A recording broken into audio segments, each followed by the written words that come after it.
ರಸ್ತೆ ಬದಿ ನಿಲ್ಲಿಸಲಾಗಿದ್ದ ಆಂಬ್ಯುಲೆನ್ಸ್ ಅನ್ನೇ ಖದೀಮರು ದೋಚಿದ ಘಟನೆ ಉಳ್ಳಾಳದ ಮುಖಚೇರಿಯಲ್ಲಿ ನಡೆದಿದೆ. ಶ್ರೀ ಗಣೇಶ್ ಎಂಬ ಹೆಸರಿನ ಆಂಬ್ಯುಲೆನ್ಸ್ ಅನ್ನು ಚಾಲಕ ಉಳ್ಳಾಳದ ಮುಖಚೇರಿಯಲ್ಲಿ ನಿಲ್ಲಿಸಿ ಸ್ವಲ್ಪ ದೂರದಲ್ಲಿರುವ ಮನೆಗೆ ತೆರಳಿದ್ದರು. ಬೆಳಗ್ಗೆ ಬಂದು ನೋಡಿದಾಗ ಸುಮಾರು 30 ರಿಂದ 40 ಸಾವಿರ ಮೌಲ್ಯದ ಎಂಪಿ ಪ್ಲೇಯರ್, ವೆಂಟಿಲೇಟರ್ ಸಾಧನ, ಸ್ಟೀರಿಯೋ ಕಳವು ಮಾಡಿರುವುದು ಬೆಳಕಿಗೆ ಬಂದಿದೆ.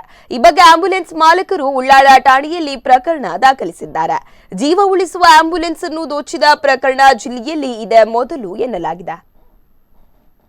ಇದೊಂದು ಆಂಬ್ಯುಲೆನ್ಸ್ ಉಳ್ಳಾಲದ ಮುಖಚೇರಿ ಅಂಗಡಿಗಳಿವೆ, ಮನೆಗಳಿವೆ ನೋಡಿ, ಎಲ್ಲ ಅಂಗಡಿಗಳೆಲ್ಲ ಇವೆ ಇಲ್ಲಿ. ಆದರೂ ಅದರ ಮುಂದ್ಗಡೆ ಆಗಿ ಒಂದು ಆಂಬ್ಯುಲೆನ್ಸನ್ನು ನಿಲ್ಲಿಸ್ತಾ ಇದ್ದೀವಿ ನೋಡಿ. ಆಂಬ್ಯುಲೆನ್ಸನ್ನು ಯಾವ ಥರ ರಾತ್ರಿ ಬಂದು ಲೂಟ್ ಮಾಡ್ತಾ ಇದ್ದಾರೆ ಅಂದರೆ ನೋಡಿ, ಇದೊಂದು ಆಂಬ್ಯುಲೆನ್ಸು, ಅದರಲ್ಲಿರುವ ಒಳಗಡೆ ಇರುವಂತಹ ಕೋವಿಡ್ ಡ್ಯೂಟಿ ಇದು ಕಿಟ್ಟು ಬಿಸಾಡಿದ್ದಾರೆ. ಇದು ನೋಡಿ, ಫುಲ್ಲು ಲಾಕನ್ನು ರಾಡ್ನಿಂದ ತೆಗೆದು ನೋಡಿ ಗ್ಲಾಸ್ ಹೊಡೆದಿದ್ದಾರೆ. ಇದು ಹ್ಯಾಂಪು, ಸೈರನ್ನು ಎಲ್ಲ ಲೂಟಿ ಮಾಡಿಕೊಂಡು ತಗೊಂಡು ಹೋಗಿದ್ದಾರೆ.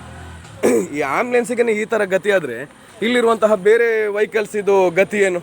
ಇಲ್ಲಿರುವ ಸಾರ್ವಜನಿಕರು, ಈ ಗಾಡಿ ಇಟ್ಟು ಸಣ್ಣ ಪುಟ್ಟ ಗಾಡಿ ದುಡಿಯೋರು, ಇಲ್ಲಿ ಬಂದು ಮಾಡೋರಿಗೆ ಏನು ಗತಿ ಇರುತ್ತೆ ನೋಡಿ ಸರ್. ಇದೊಂದು ಆಂಬ್ಯುಲೆನ್ಸ್, ಇದು ಶವ, ಅದು ಕೂಡ ಕೋವಿಡ್ ಡ್ಯೂಟಿಯಲ್ಲಿರುವಂತಹ ಒಂದು ಆಂಬ್ಯುಲೆನ್ಸು. ಈ ಮುಖಚೇರಿಯಲ್ಲಿ ಒಂದು ಹೆಸರುವಾಸಿಯಾದಂತಹ ಈ ಒಂದು ಉಳ್ಳಾಲ ಮುಖಚೇರಿ ನೋಡಿ, ಉಳ್ಳಾಲದ ಈ ಒಂದು ಊರಲ್ಲಿ ಇಷ್ಟು ಮನೆಗಳಿದೆ, ಇಷ್ಟು ನೋಡಿ ಅಂಗಡಿಗಳಿವೆ. ರಾತ್ರಿ 11 ಗಂಟೆ ತನಕನೂ ಇಲ್ಲಿ ಜನ ಇದ್ದಾರೆ ನೋಡಿ.